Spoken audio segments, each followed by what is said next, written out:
Hello and welcome to the Money Marketing Podcast, and welcome to this special series of Weekend Essay podcasts. Join us as we delve into the personal narratives of our editorial team, exploring the intersection of life experiences and financial advice. From triumphs to setbacks, each episode offers a candid glimpse into the journeys that shape our perspectives on money management. Get ready to uncover the human side of finance as we share our stories, insights, and lessons learned along the way. Welcome to the Weekend Essays on the Money Marketing Podcast. There's nothing quite like a trip to the seaside with the kids to remind yourself how little money you have and how little children understand the value of it. Last weekend, I took my two girls, aged 4 and 9, to Hayling Island on the south coast to meet my friend, his wife, their new baby and cockapoo for the first time. We popped into a lovely little pub overlooking the harbour for a drink and had been there approximately 8 seconds when it started. "Dad, we're hungry." Being Mother's Day weekend and not thinking about booking a table, we only had 45 minutes until the next party arrived and we had to vacate. Chips, I thought. Quick and easy. You can't go wrong with chips. Turns out you can. 3 portions of them, one with cheese on top for good measure, cost me £17. 17 quid for 3 portions of chips?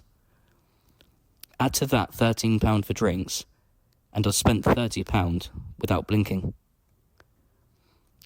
Afterwards, we took a drive to the seafront, and of course, it started again. "Dad, can we have an ice cream? Dad, can we have money for the arcades? Dad, can we have a snack?" How can you still be hungry? Don't you know I've just spent half my salary on chips?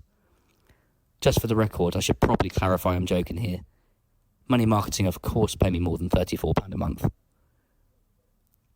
You could argue that I should have given them a more substantial meal than chips for lunch. And of course, you'd be right. You could also argue that I'm a miserable old fart. And again, you'd probably be right. I love days out with the kids and making memories, seeing them smiling and their little faces lighting up. But, like so many people, I don't have an endless supply of money at the moment, and, as a result, I sometimes feel myself going all Victor Mildrew about spending it. So, after a couple of ice creams and splashing out £300 in the arcades to get enough tickets for a 10p bag of Haribo, again, slight exaggeration, but you get the idea, I found myself muttering those words under my breath. You know, the ones almost every one of us has heard from our parents at some point, and the ones we always swore we'd never say ourselves. Money doesn't grow on trees, you know. I thought I'd said it quietly enough, but clearly not, as my 4-year-old, with her eyes full of innocence and intrigue, simply responded, "Why not, Daddy?" Bowled over by the cuteness of her question and the guilt of being such a grumpy old bugger, I had to give myself a reality check. Of course she doesn't know the value of money at that age, you buffoon. But it did make me think back to the debate about what point we should educate kids about money. Last November, MPs launched a new inquiry into how financial education can be strengthened throughout primary, secondary, and further education. As part of the inquiry, the Cross-Party Education Committee will consider whether it should be introduced as part of the primary school curriculum. While it has been part of the national curriculum for local authority-run secondary schools since 2014, academies and free schools can opt out of teaching it.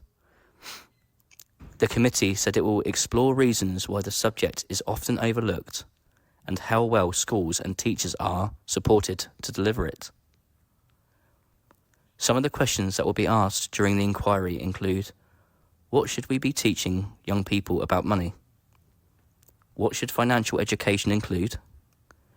And are there any aspects missing from the current provision? MPs will also consider whether financial education should form part of a core subject, what steps should be taken to support teachers and schools to deliver it, and whether financial education in schools should be extended beyond key stages 3 and 4. Education Committee Chair Robin Walker MP said, "With families and young people continuing to feel cost of living pressures, the case for equipping children of all backgrounds with the life skills and knowledge to help manage their money feels as strong and timely as ever." Meanwhile, the Centre for Social Justice has called for an urgent rethink of the way financial education is approached. The think tank carried out research last year that found 2/3 of young adults who experience financial difficulties believe better financial education could have helped them. Katja Oakley-Bell, personal finance expert at Quilter, said, "It's well known that learning gets harder as we get older. And with this in mind, we need to teach important life skills to children at an early age, and that includes money skills." She went on to say, "Teaching financial education in primary school might seem a little extreme, but research has shown that children as young as age 7 to 11 can learn good money behaviours and gain skills such as budgeting and deferred gratification." So, there you have it. Next time my little lady asks me why money doesn't grow on trees, I can simply say, just wait until the Cross-Party Education Committee delivers the results of its inquiry, sweetheart. Then, perhaps in 2 years' time, your teachers will be able to tell you all about it. Thank you for joining us on this episode of our weekend essay series. We do hope that you enjoyed it. Please do keep up to date with all our new releases via Podbean, Apple Podcasts, Spotify, and everywhere else you get your podcasts from. You can also keep up to date with all our new content published on the Money Marketing website, as well as our print edition Money Marketing magazine, so make sure to subscribe.